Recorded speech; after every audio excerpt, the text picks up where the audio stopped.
ازيكم عاملين ايه؟ اتمنى تكونوا بخير. احنا النهارده هنعمل الريكورد بلوك بتاعه الاندو. الفيديو ده ان شاء الله هيبقى مفيد جدا في كل الحاجات وكل التفاصيل. اول حاجه هنحتاج الادوات اللي قدامنا ديت، وده ميكس جاهز بنسبه 1:1:1.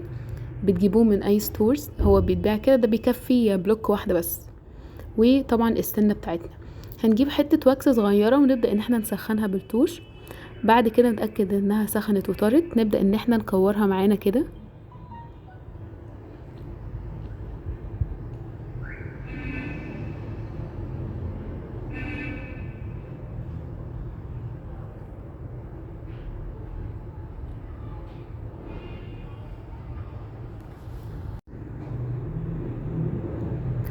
بعد كده برضو ممكن تكون نشفت معانا، فهنسخنها تاني نطريها. بعد كده ناخدها ونحطها عند الروت. ميزة الخطوة ديت ان احنا في الاكس راي لما نعملها تفصل لنا الروت عن الواكس، يعني نشوف حدود الروت كويس.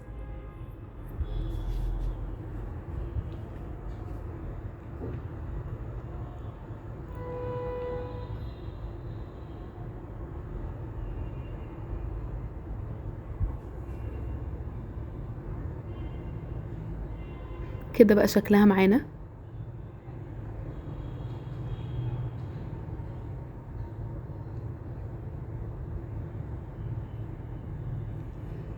بعد ما خلصنا هنبدأ نعمل بقى البوكس بتاعنا. هنقيس 2 سنتيمتر على الواكس. بعد كده هعمل خط طويل، يعني يبقى الطول اللي هو في الاخر اللي هو العرض يبقى 2 سنتيمتر. تمام، هيبقى عندنا دي بالظبط شكلها. هنروح نعمل خطوط فيها ما بين كل خط والتاني 2 سنتيمتر. فايدة الخطوط دي ان انا اللي عندها هتني البوكس على مربع حدوده كلها 2 سنتيمتر. هنا اهو الخطوط باينة، او الشروط اللي انا عاملاها يعني.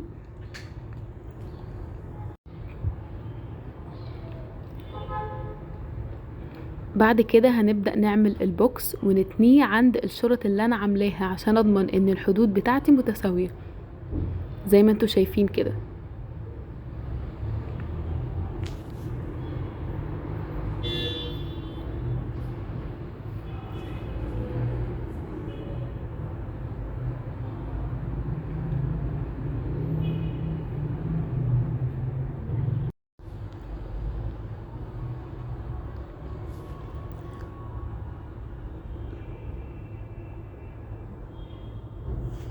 بعد كده هنقطع الحتة الزيادة اللي فوق ال2 سنتيمتر بملي عشان اسمح ان انا الزقهم ببعض،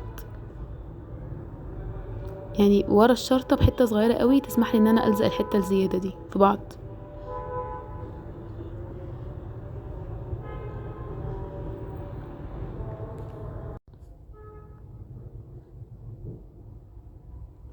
ده بقى شكل البوكس معانا اهوت.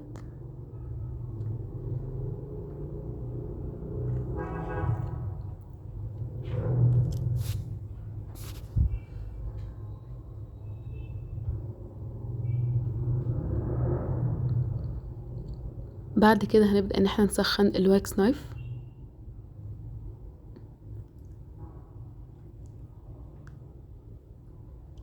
عشان نساوي الحدود دي ما تبقاش طالعة.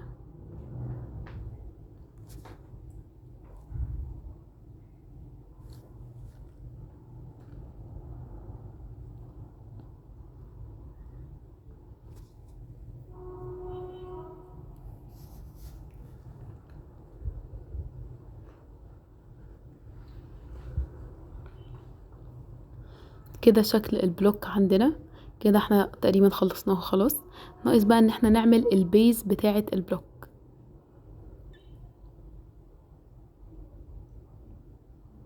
ممكن تقعدوا تعدلوها شوية بحيث انها تبقى ستريت كده وكويسة. طيب، هنجيب برضو شيت واكس ونبدأ نحط البلوك عليه ونبدأ نقص حواليه زي بيس كده، يعني مربع.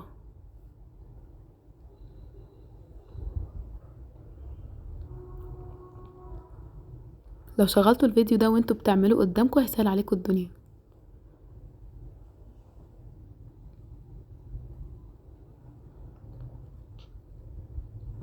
بعد كده اما عملنا الخطوط هنبدأ ان احنا نقطع الحتة ديت عشان نلزق البوكس جوه البيز ديت. هنبدأ ان احنا نسخن البيز بواكس بتورش بنار يعني.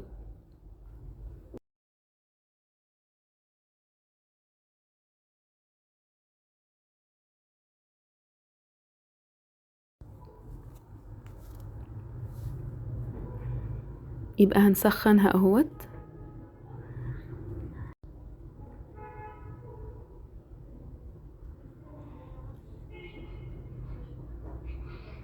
وبعد كده هنلزقه اهو زي ما انتوا شايفين. ده بقى شكلها معانا. اتأكدوا ان البوكس لازق في البيس كويس عشان ما يتفصلش منكم بعد كده لما نحط الميكس. ده بقى شكله زي ما انتوا شايفين.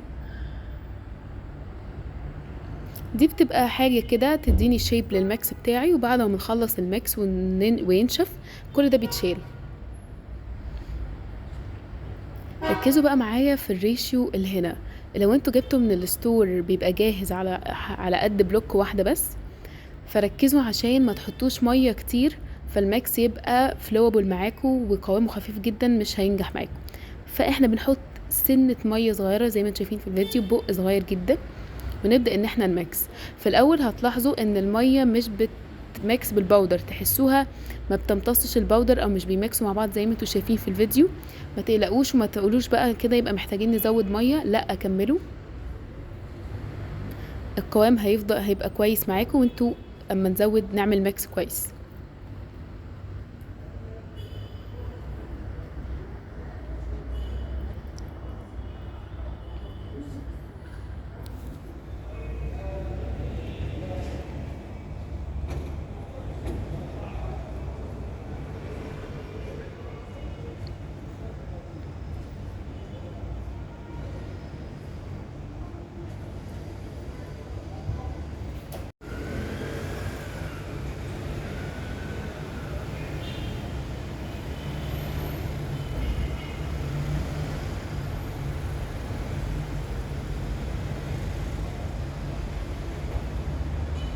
كده الميكس بقى جاهز معانا، القوام المناسب اللي هو مش فلوبل ولا تقيل قوي.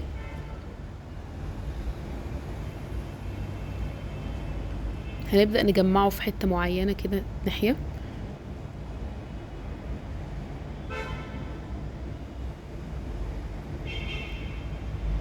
ونبدأ نعمل الحركة دي عشان نطلع اي اير بابلز موجودة في الميكس بتاعنا. بعد كده هنجيب البلوك او البوكس بتاعنا ونبدأ بالواكس نايف الحتة ديت، ونبدأ ان احنا ناخد الميكس ونحطه جوه.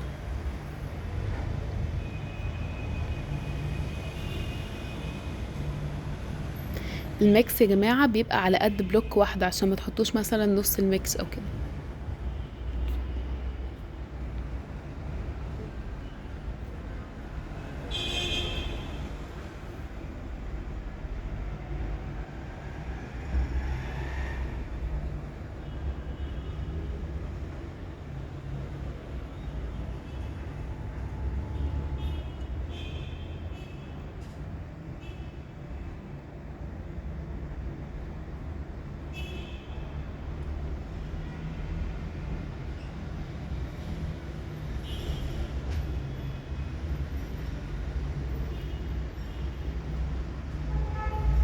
هو هنا انا عملت غلطة ان احنا حطيت الميكس لاخر البلوك، ما سبتش مسافة. ان المفروض ان انا لما اجي احط السنة في شوية من الميكس هيطلعوا، فالمفروض نسيب مسافة كويسة. انا هنا ما سبتش، بس في الاخر هشيلها يعني هشيل الزيادة، بس انتوا شيلوا في الاول، خلوا الميكس مش لاخر البوكس. وبنعمل برضو الحركة دي عشان نطلع اي اير بابلز موجودة. هنا اهو بصوا انا طلعت شوية من الميكس عشان مليته لغاية اخره، وده غلط. الميكس كده هيطلع مني بره اول ما احط السنة. ورجعت هسويه تاني اهو. ما تنسوش تعملوا اشتراك عشان يوصلك كل جديد. عارفة انها كلمة كليشيه قوي، بس ايه، ما تنسوش تعملوا سبسكرايب. لازم نتأكد كويس ان مفيش اي اير بابلز عندنا في الميكس بتاعنا.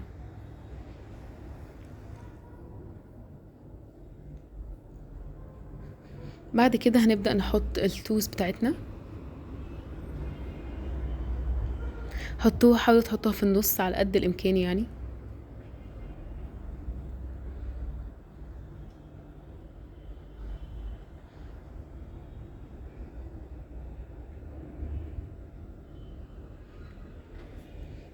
نبدأ نحط الميكس حواليها. المفروض ان انا الميكس يبقى حوالين السيرفايكال لاين بتاع السن. ليه؟ لان انا بحاكي البيشنت ماوس، فبحاول اجيب الميكس على يغطي لغاية السيرفايكال لاين زي ما انتم شايفين،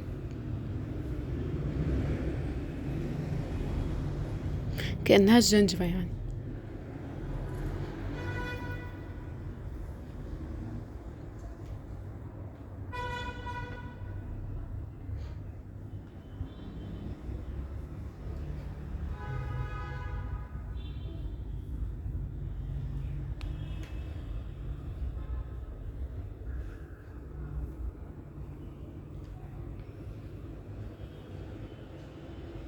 ونبدأ نساوي الميكس عشان ما يبقاش فيه اي irregularities.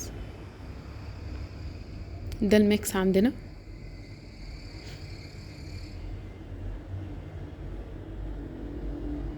هنسيبه لغاية ما ينشف. هنا هو كان نشف معانا خلاص.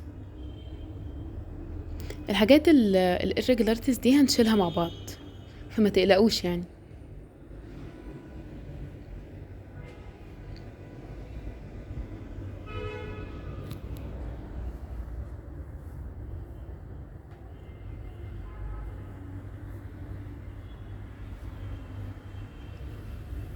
هنبدأ نشيل الواكس بتاعنا عشان احنا عايزين الماكس بس.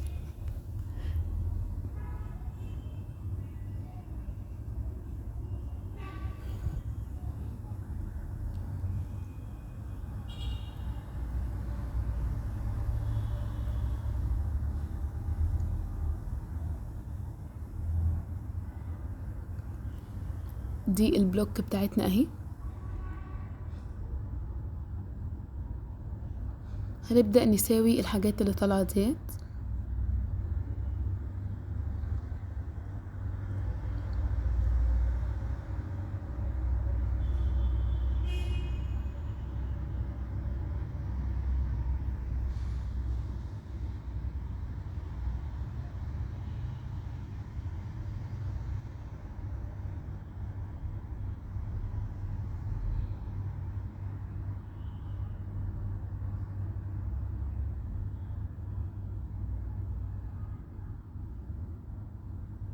اي حاجات طالعة كده عن الميكس بتاعكم، لانها تختلف طبعا من شخص للتاني، نبدأ ان احنا نشيلها.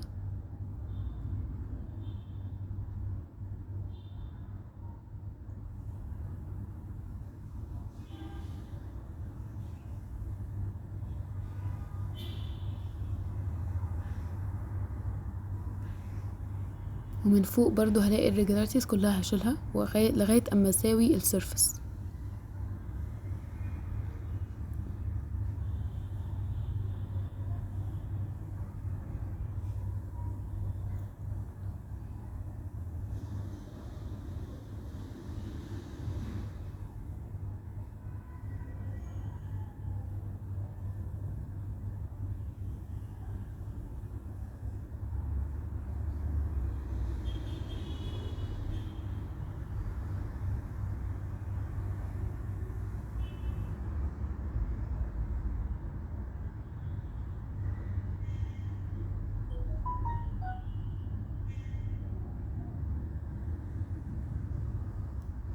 اتمنى ان الفيديو يكون عجبكم، وان انتوا تكونوا استفدتوا منه، واتمنى برضو ان انا اكون اوضحت الخطوات قدر الامكان، ووضحت التفاصيل برضو.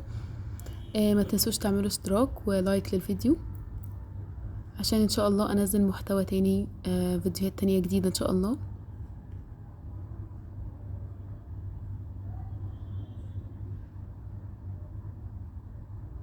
بس كده، دي النتيجة النهائية. واشوفكم الفيديو الجاي ان شاء الله.